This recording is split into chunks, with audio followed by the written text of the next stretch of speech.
The Entrepreneur's Library, episode 49. Welcome to the Entrepreneur's Library, the only book-centric podcast that reviews all the top-selling business books and shares authors' perspective firsthand. This is your resource to finding the next great book that will enable you to grow personally and professionally. Welcome your host, Wade Danielson. Thank you for joining us on the Entrepreneur's Library. Today we have Charlie Hupert, author of Charisma on Command. Welcome, Charlie, and thank you for joining us on the Entrepreneur's Library. Thank you so much for having me, Wade. Appreciate it. Absolutely. Will you take just a moment to introduce yourself and tell us just a little bit about you personally? Oh, sure. This was not in the listed group of questions. So my name is Charlie Hupert, and grew up East Coast. I've lived in a bunch of places, Latin America. Right now I'm in Vegas. But what I do with my best friend and co-founder is run a company called Charisma on Command. And the whole point of that is to teach people to be more charismatic, right? So to be the personality that tends to draw people to them and to do it on command. Because I think that a lot of people struggle with that part of it. They feel like they're very outgoing and can, totally captivate an audience when they feel comfortable.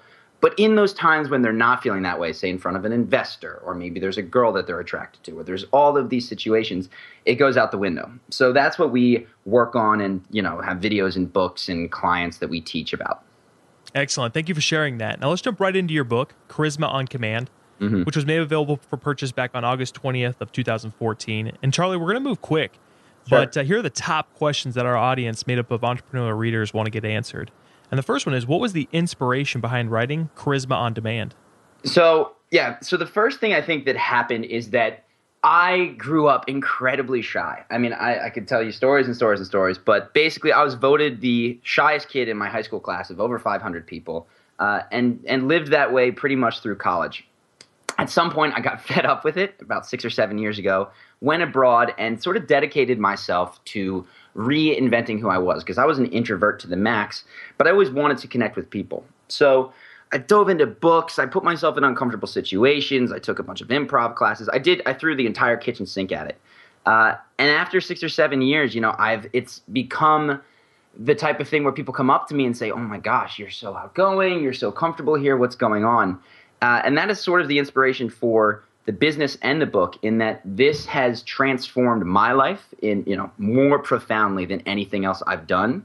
It's the thing that people ask me the most about, and it was something that I really enjoy sharing with other people, because people are everything, right? And when you can help someone connect better, whether that means an investor or a friend, a social circle, or whatever, that is incredibly, incredibly rewarding for me. So Charlie, there are thousands of books that come out every single month. And even I look at entrepreneurship, I think there's 150, plus alone just on that subject per month. And so what makes your book different from others regarding the same topic? Sure. I think that a lot of these books that are about charisma or leadership, they tend to be written by researchers. And no knock on this, but it comes from a perspective of, we did all these studies on people and found that if you touch someone for 1/40th of a second, you build a connection with them, right? All of those sorts of things are really cool, really helpful. Mine comes from, one, a perspective of having lived this transformation myself, and then two, roughly like a quarter to a third of the book is dedicated to this action guide. And this is something that I felt was missing in everything else that I read, which is, okay, like here's all this wonderful theory and these stories of people who have done it. What do I do after I close the book? So I wanted to make something that people can be like, all right, day 1, here is my assignment. Day 2, here is my assignment. And then at the end of 30 days, if I do these things, I am going to be more charismatic, no doubt about it. So I think that the biggest thing is not so much, the theory, which I certainly have my own take on, but it's what do you do about it so that this isn't just an intellectual exercise. It actually impacts your life and your relationships. So what you were just talking about, is it broken down into days? Is that like a chapter is a day? Yeah, so the way that it is, the first part of the book is, sort of the background, what the charismatic things are, I explain them, and then that last chunk of it is day 1, day 2, day 3, and you can get them emailed to you if you prefer them in the morning or the evening or anything like that. But those are the major breaks in the book.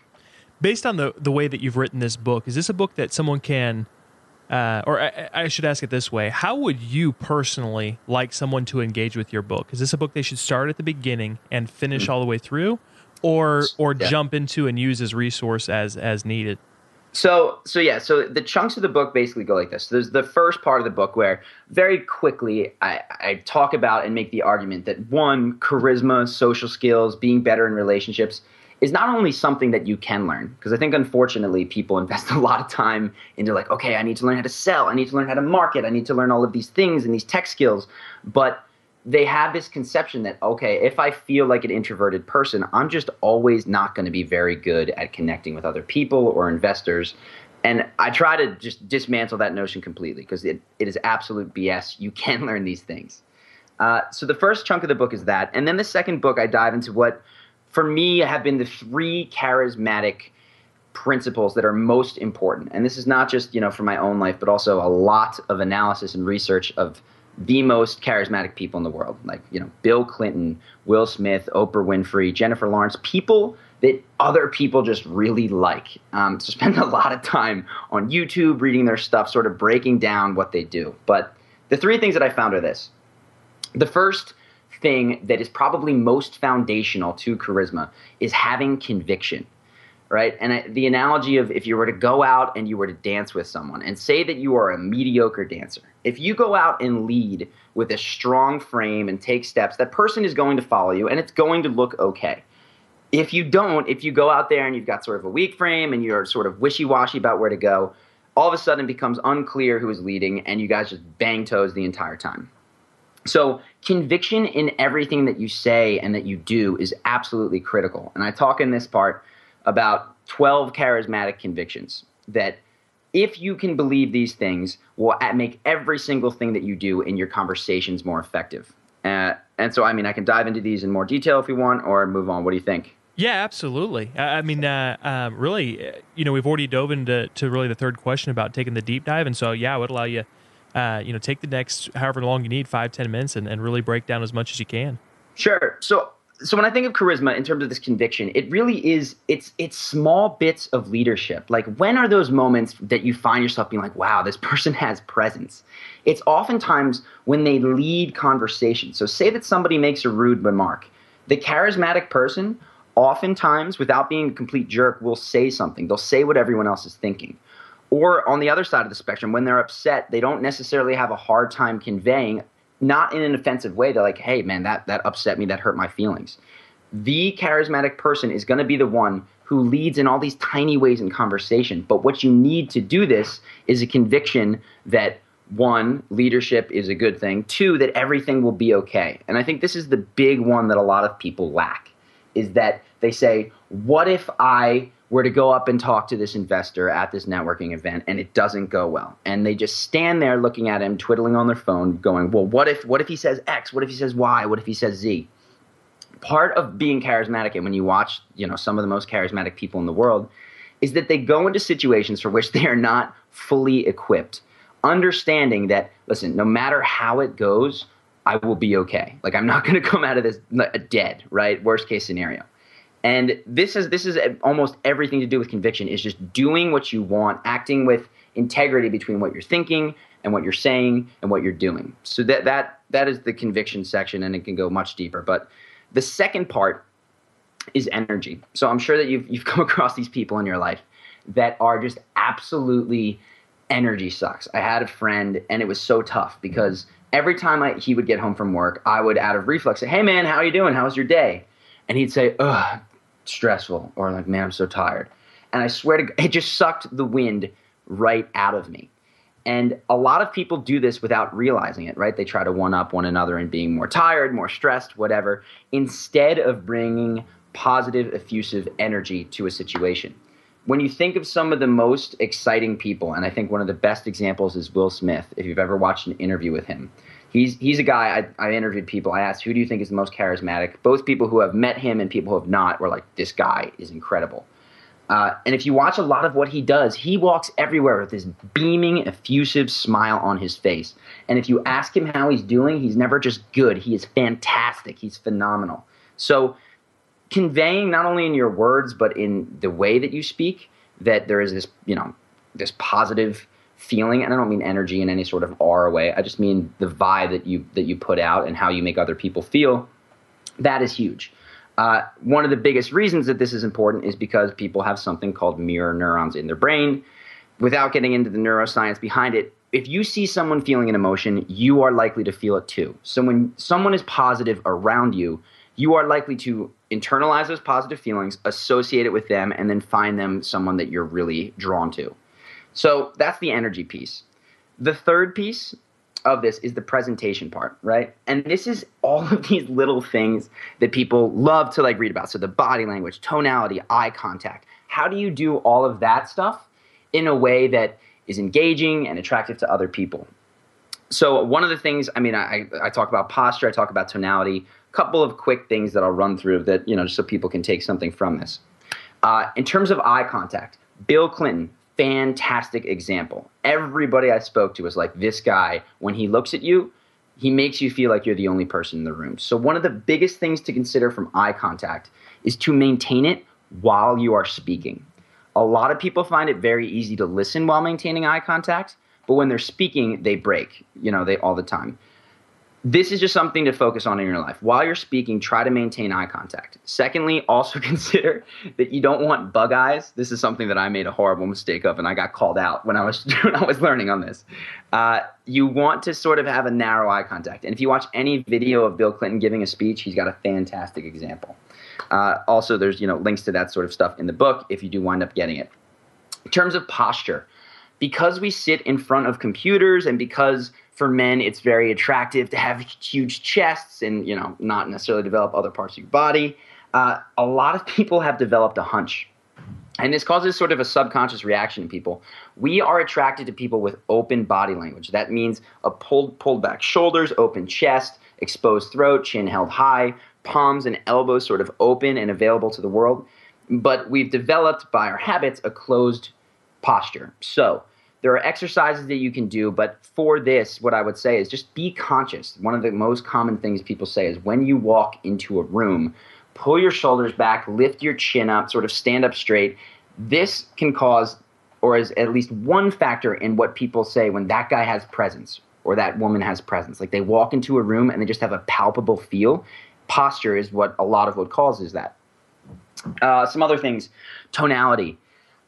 This is something that I struggle with, right? So I don't have a super deep voice, but there are actually exercises you can do to deepen your voice. For whatever reason, evolutionarily, the deep voice gets associated with leadership. And if you think about a lot of people that just have those voices that just command attention, they tend to be deep. The other thing that they do, again, that I struggle with, this is my weakest area by far, is that they have these very pregnant pauses when they speak. I tend to have a lot that I want to say, and I go very quickly, but they make you wait, right? They speak slower in this sort of way, and that commands attention. And then the last thing that a lot of people struggle with is that their tone doesn't match the words of what they say. So you know, like I spoke about earlier, they might say, so I'm really excited to see you guys. We've had a great fourth quarter, and I think that we're going to see some big changes, right? When you have that, and there's incongruence in between what you're saying and how you're saying it, a little switch goes off in people's head that says, not so trustworthy. But if you were to say, so guys, we have had a fantastic fourth quarter. It's been really incredible. I want to give a round to everyone in here who has completely busted their butts for this, right? When you speak from a place where your words and the emotions that you're conveying match, that makes people want to follow you.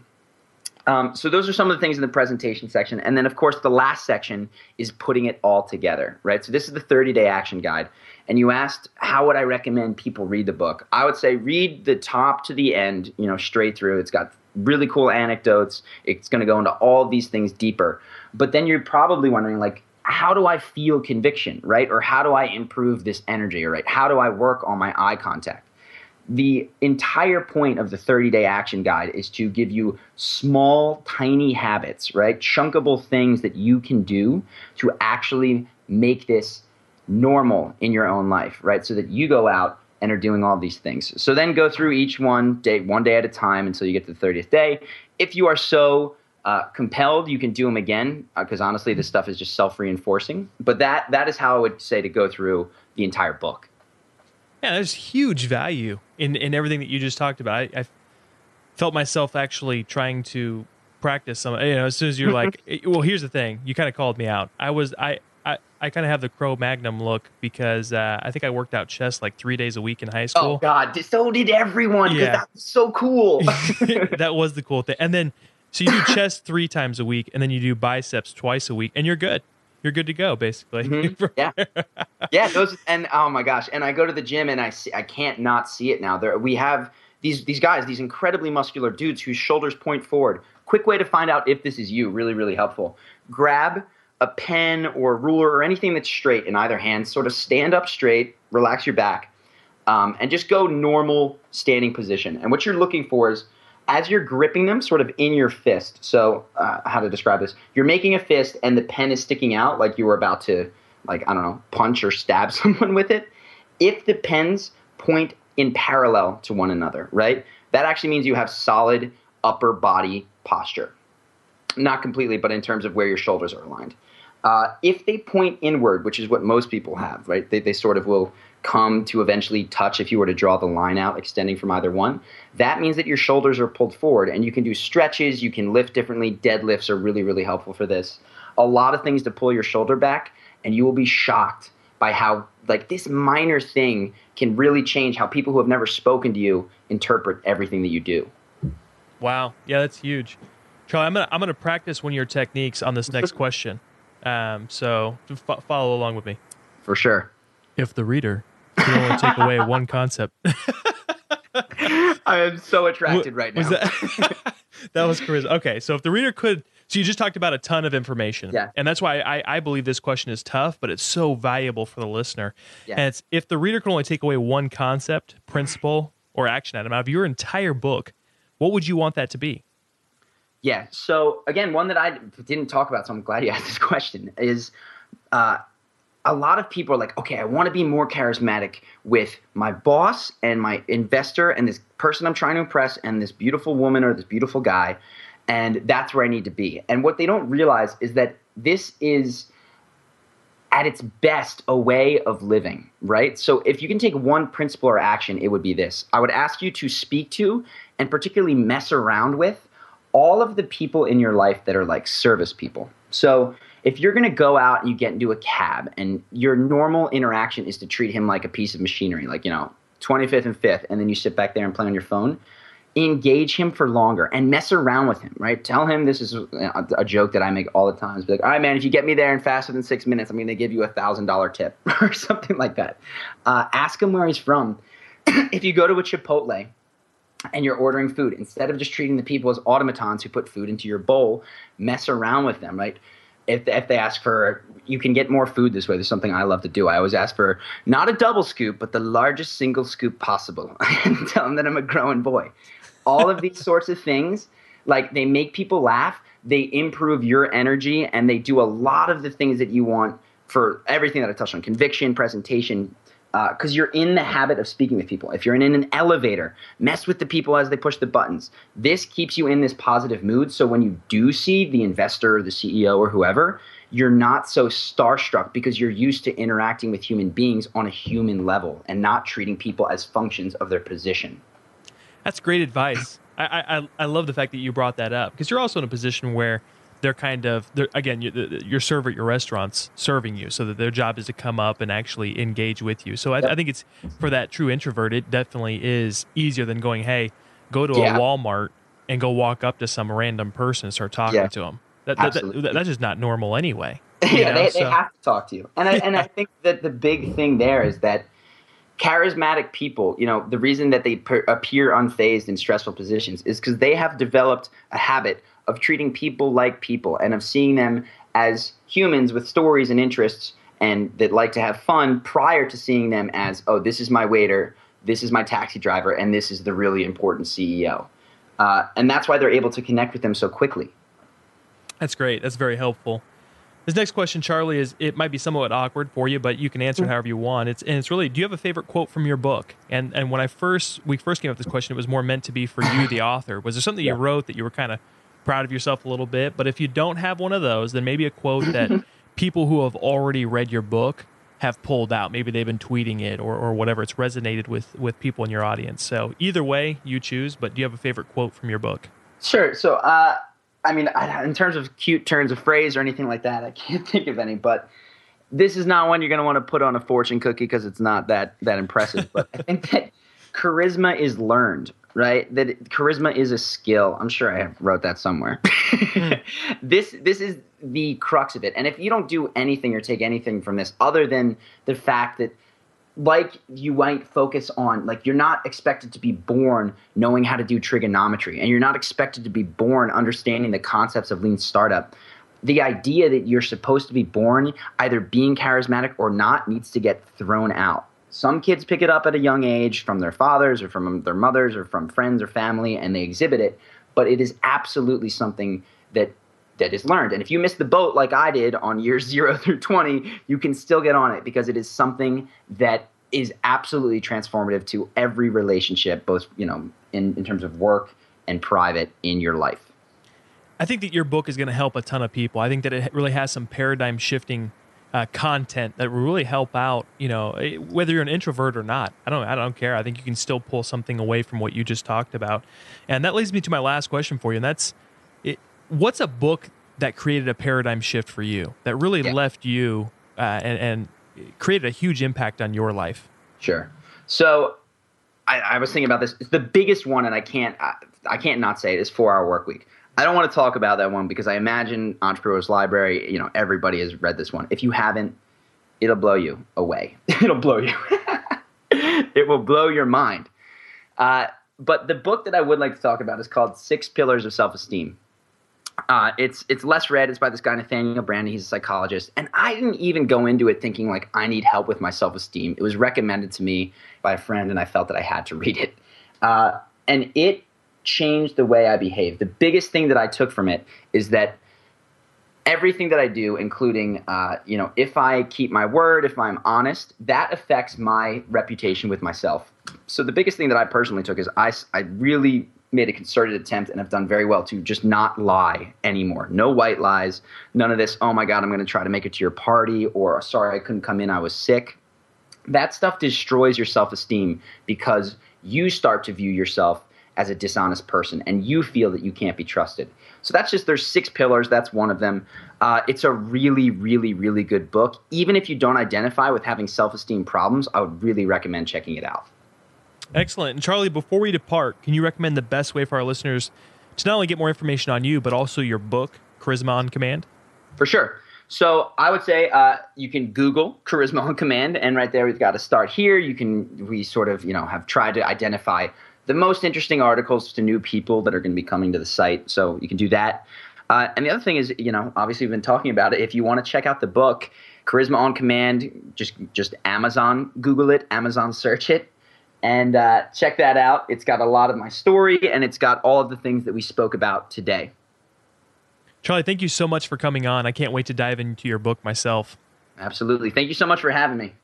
Thanks again for listening in today. If you would like to get your hands on Charisma on Command or any of the other resources mentioned by Charlie, just look at the show notes at the elpodcast.com. Looking for your next book idea? Head over to the elpodcast.com, where Wade shares his amazing resource, the top 10 business books recommended by over 500 entrepreneurs, with you for free. That's the elpodcast.com. Till the next time, keep it on the EL.